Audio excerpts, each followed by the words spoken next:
Hello everyone. इससे पहले हम अपने टॉपिक वाइज पहली यूनिट और सेकंड कवर कर चुके हैं, टीचिंग एप्टीट्यूड और रिसर्च के भी सारे इंपॉर्टेंट टॉपिक्स।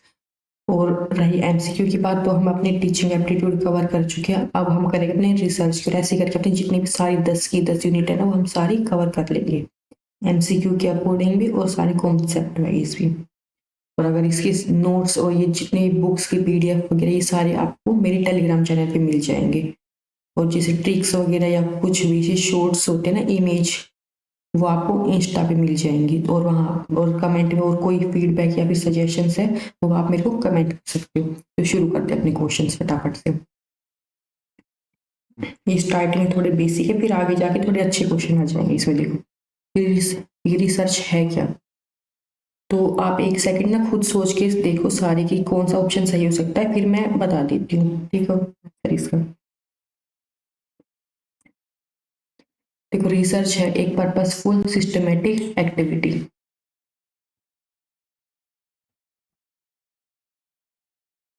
और सारी अच्छी रिसर्च का एम क्या होता है, इसका हो जाएगा डेवलपिंग जनरलाइजेशन थ्योरीज और प्रिंसिपल्स। ये सारे टॉपिक हमने कल ही ये टॉपिक किया था अपना रिसर्च का, उसमें हमने डेफिनेशंस वगैरह, वैलिडिटी की टाइप वहां सब कर दिया, तो वहां पे ये सारी चीजें थी। ग्रैंड थ्योरी क्या होती है, जो ब्रॉड एक्सप्लेनेशन दे कोई भी फिनोमिना की इन ए डिसिप्लिन। क्योंकि ग्रैंड आ रहा है, तो ग्रैंड का मतलब यह होगा कि वो ब्रॉड में थोड़ी और अच्छे से डीप में एक्सप्लेन कर रही है। फिर the idea that knowledge come from experience is, ये होगा अपना एम्पिरिज्म, डी ऑप्शन।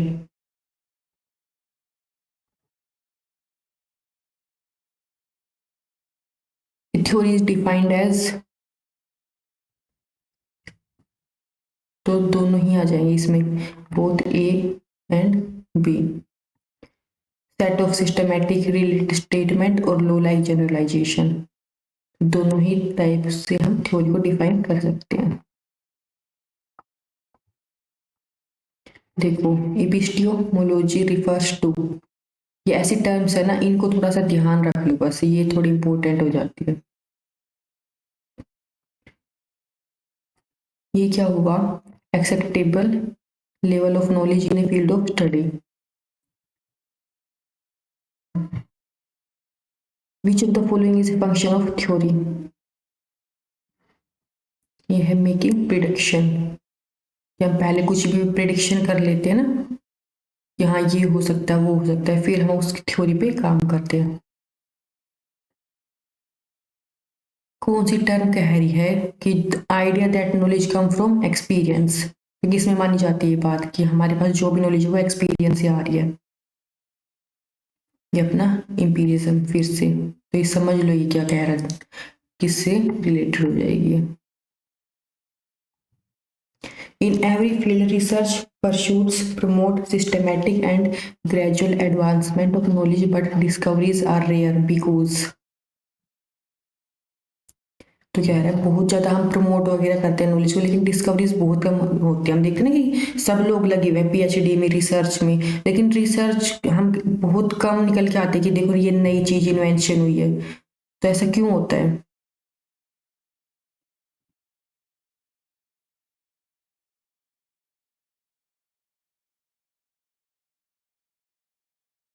ये हो जाएगा most people lack the depth of knowledge need for it. बहुत से लोगों के पास ना इतनी डीप नॉलेज नहीं होती, वो बस मोटा मोटा ये होता है फॉर्मेलिटी के लिए, रिसर्च पेपर यहाँ से वहां से करके अपना फॉर्मेलिटी पूरी करके पब्लिश कर देते हैं बस।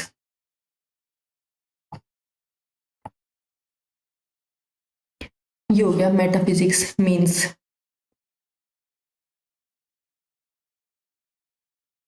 ये है exploring the nature of ultimate reality.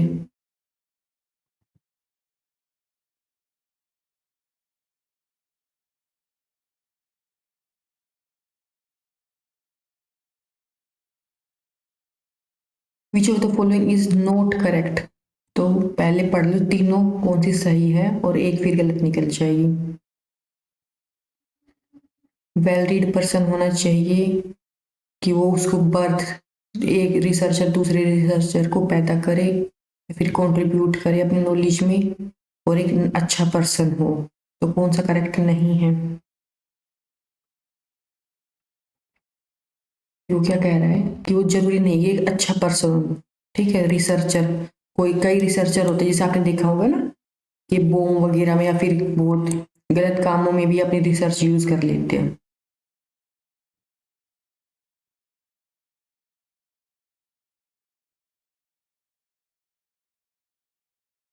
Which of the following is defined as a systematic method of evaluating statistical data based on the result of several independent studies of the same problem?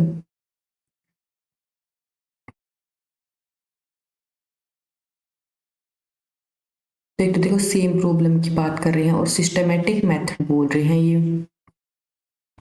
Data अपना statistics वाला बोल रहे हैं और independent study. तो देखो ये अपनी की पॉइंट, अब इसके अकॉर्डिंग निकाल ली इसका ऑप्शन। ये हो जाएगा Meta analysis.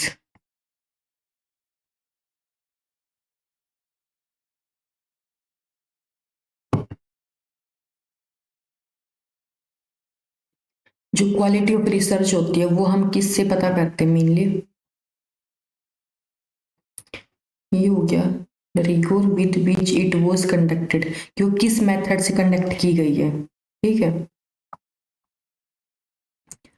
The quality of research is judged by the, अब क्वालिटी की बात हो रही है।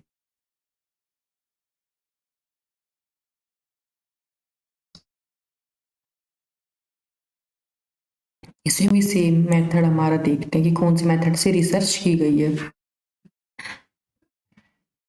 अब है note A quality of researcher.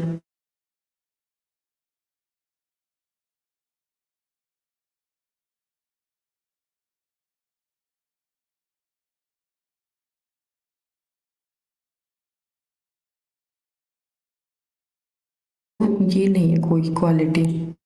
देखो अलर्ट माइंड होना चाहिए कि इंक्वायरी का माइंड उसका, और ये एविडेंस के ऊपर वो काम करे, ये सारे तो सही चल रहे हैं, ये यूं ही है।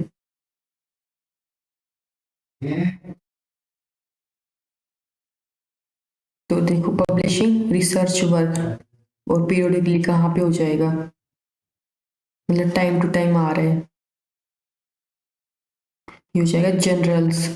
जनरल आपके रहते हैं जैसे मंथली आ रही, 6 मंथ पे, 3 मंथ पे, ईयरली, उनमें जो हम पब्लिश करते हैं ना research work.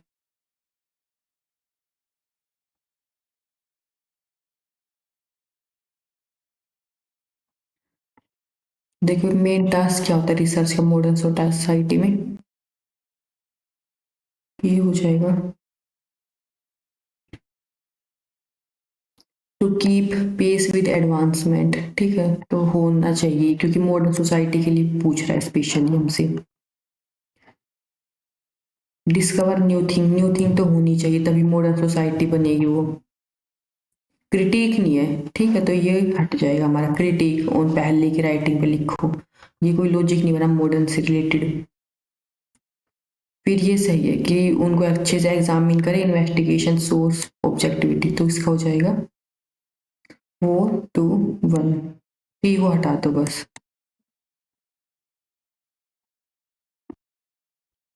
Which of the following description is true in context of defining theory?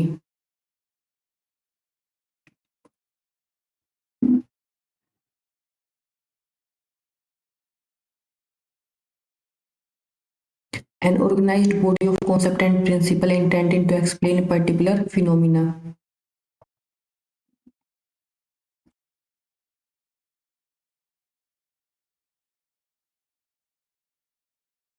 Research can be conducted by a person who possesses thinking and reasoning ability. Reasoning abilities must take them. Best quality of his researcher is, सारी ही बातें, active उसकी imagination हो, curiosity हो, कुछ भी जानने की ability उसमें। Result of building up information from piece of information is known as, कि हम किसी छोटी सी इंफॉर्मेशन से दूसरी छोटी सी इंफॉर्मेशन निकाल रहे हैं। ये हो जाएगा synthesis.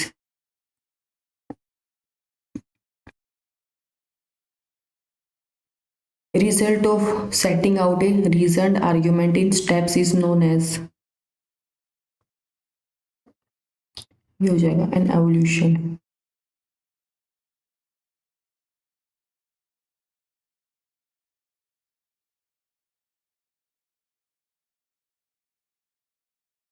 A researcher is generally accepted to,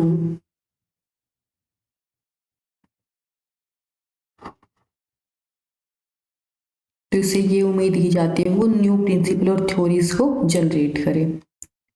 एक रिसर्चर से हम ये उम्मीद करेंगे ज़्यादा। What do you consider as the main aim of interdisciplinary research? Main M कौन सा होगा? ये तो सारे सिंपल सिंपल आ रही है, जो बीच में एक तो टर्म आ रही है ना उनको लिखते चलो बस। तो ये पढ़ के देख लो एक बार, ट्राई कौन सा हो सकता है इसका, हो जाएगा to bring out holistic approach to research. One of the essential characteristics of a research is generalizability, कि वो जनरल होनी चाहिए। मान लो हमने किसी एक स्कूल पे स्टडी करी, तो अब जितने भी स्कूल है ना सब पे वो लागू होनी चाहिए। ये तो है नहीं कि हम जिस दुनिया में सारे स्कूलों में बैठ के रिसर्च करेंगे।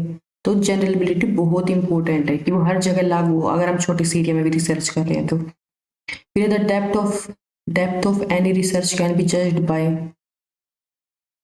उसकी कितनी गहराई है, उसमें कितनी काम हुआ है, वो हो जाएगा ऑब्जेक्टिव। हम उसके ऑब्जेक्टिव से पता लग जा लेंगे कि उसमें कैसे टाइप के ऑब्जेक्टिव, वो क्या समझना चाह रहे थे, क्या उन्होंने फाइंड आउट किया। इसमें से कौन सा ट्रू है?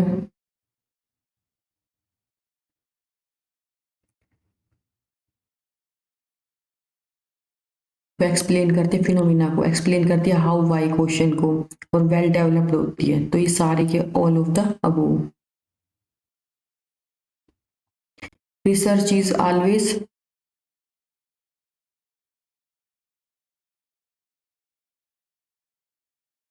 Verifying old knowledge, exploring new knowledge, filling the gaps between the knowledge. तो तीनों की बातें सही है ये। Function of theory,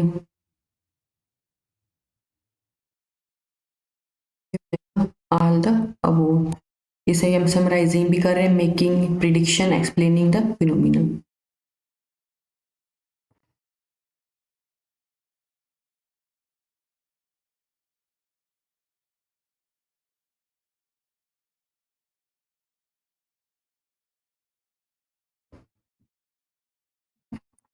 the feasibility of research study generally depends upon, तो इसकी फिजिबिलिटी डिपेंड करती है cost factor, time required, skills, all of the above. ये हो जाएगी तीनों पे ही, स्किल, टाइम, कॉस्ट, तीनों बहुत इंपॉर्टेंट है।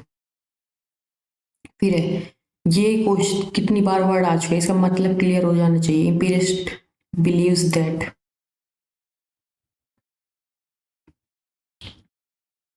क्या कह रहे हैं, नॉलेज जो अपने सेंसरी परसेप्शन यानी कि देख के सुन के हम गेन करते हैं knowledge. Experimental studies is based on, देखो ये वर्ड अगर भूल जाऊं तो ऐसे याद रखो, ई से है ये एम्पिरिस्ट, और ये कौन होता है ऐसा याद रखो, ई से ईयर है, अपने ई से आई से है, यानी कि हम कानों से आंखों से देख के जो ज्ञान प्राप्त कर रहे हैं। तो हमेशा ये वर्ड आ जाए तो याद रखना है कौन सी बात कर रहे हैं, ईयर, आइस, और ये ई सेम सेम है ना, ई से। Experimental studies based on, experiment,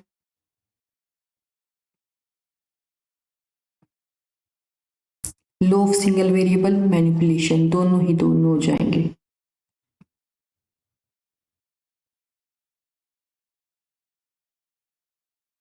What is the position held by positivist as far as acquiring knowledge is concerned?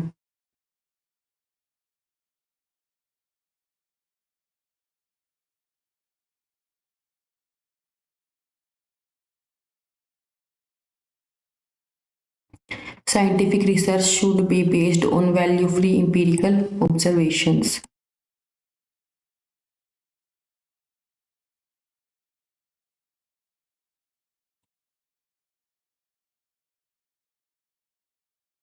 approach which is based on the assumptions that social phenomena can be explained by observing cause and effect is।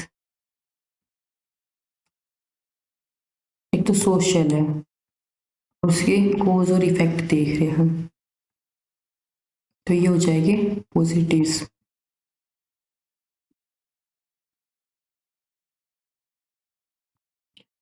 An ontological question is usually about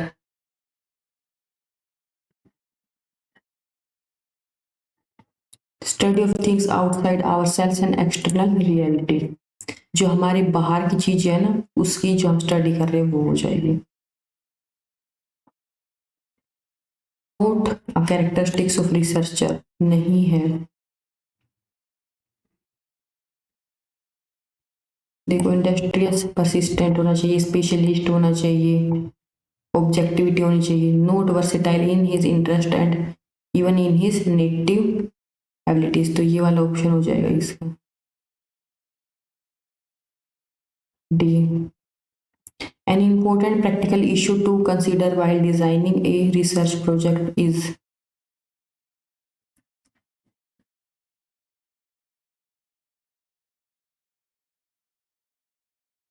the ability of time and other resources।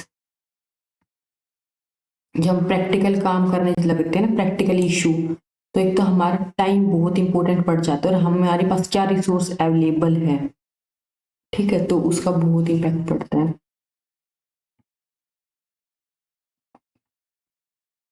फिर है the two main approach of a researcher.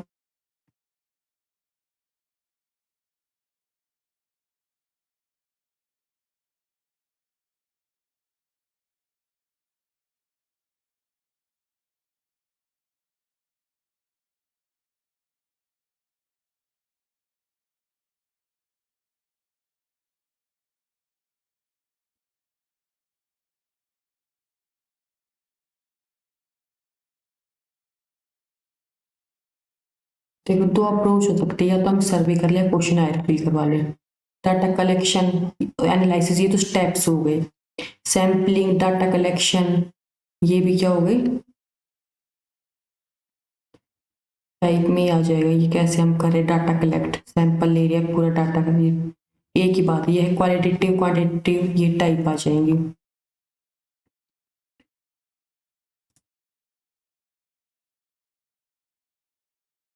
कह रहा है how will children learn spelling words. इसमें main purpose क्या होगा study का, ये हो जाएगा प्रिडिक्शन। प्रिडिक्शन करें कि बच्चा कितना अच्छा स्पेलिंग को सीखेगा।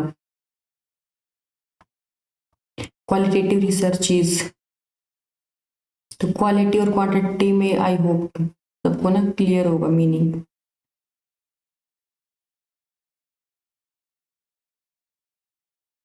Without any specific purpose.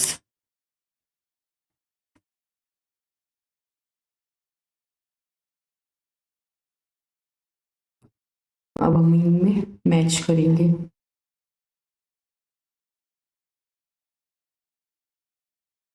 Historical method,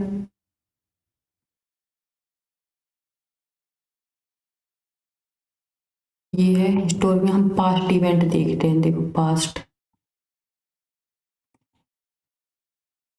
ठीक है, ये हम कर देंगे पास्ट इवेंट से। सर्वे मेथड अपना विजन देख के करते हैं। फिलोसफिकल प्रेजेंट इवेंट इवेंट पे, और एक्सपेरिमेंटल अपने फ्यूचर पे। सारे के सारे सीधी सीधी मैच हो गई है बस। फिर से देख लो, हिस्टोरिकल पूरा पहले के, एक्सपेरिमेंट अपना फ्यूचर का, ठीक है, फिलोसफिकल आज का, सर्वे अपना विजन।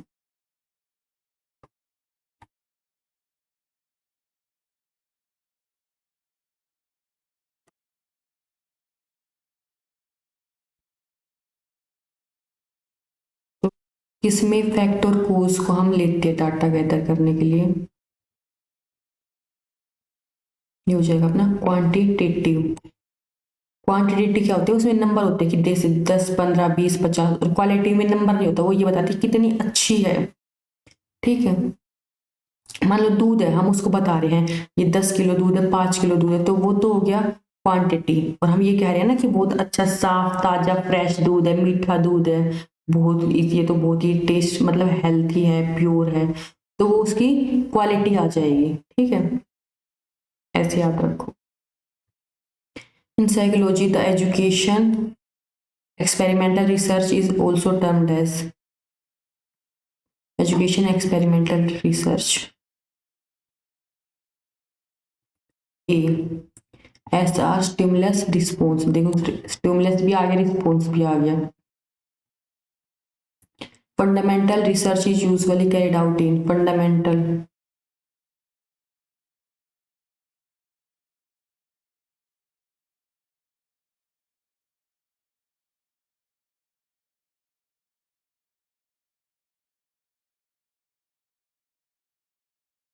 हो जाएंगे अपनी सोशल सेटिंग्स में।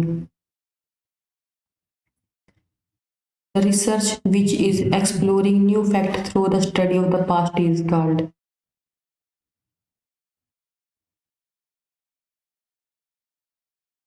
ये हो जाएगा फिलोसफिकल। हम न्यू फैक्ट पता कर रहे हैं अपने पहले पास्ट को पढ़ के। Scientific method can be used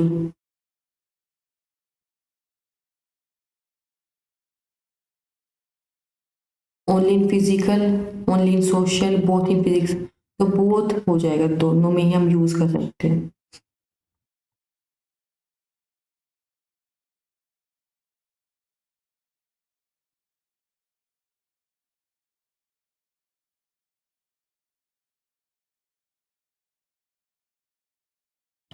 फिर in the method of new naturalistic observation there will be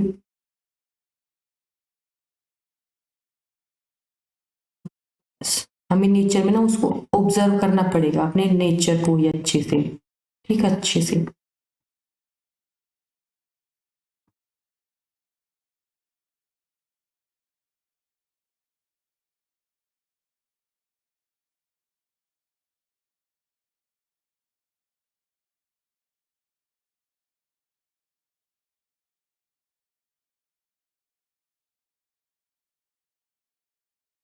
देखो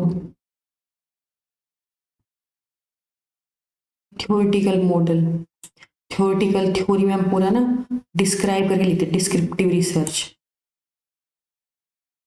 कि डाटा को ही बता रहे हैं, डाटा के बारे में हम एकदम डिस्क्रिप्शन में पूरा लिखेंगे कि वो कितना फिट होगा। ठीक है,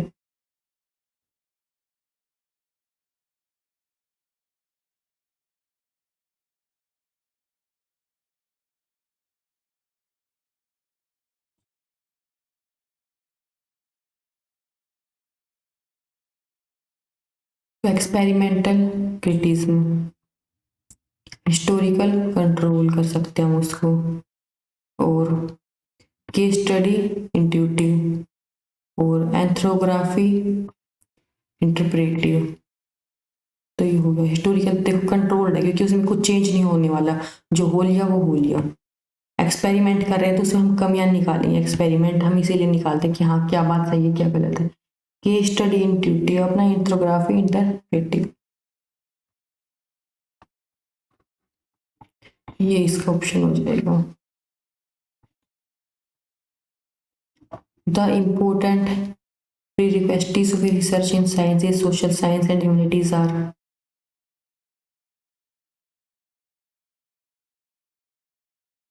archives, supervisor, topic, flexibility in thinking। तो ये आगे ये इम्पोर्टेंट 50 क्वेश्चन आज हमने कर लिया, ऐसे ही करके हम 50 या 100 करके सारे कवर कर लेंगे। तो मिलते हैं अपनी नेक्स्ट क्लास में। Thank you. अगर आपने अभी तक सब्सक्राइब नहीं किया है तो सब्सक्राइब कर लो, और अपने फ्रेंड्स जो तैयारी करी इस एग्जाम की उनके पास भी आप शेयर कर सकते हो। Thank you. और कोई फीडबैक सजेशन है तो वो कमेंट में बता सकते हो।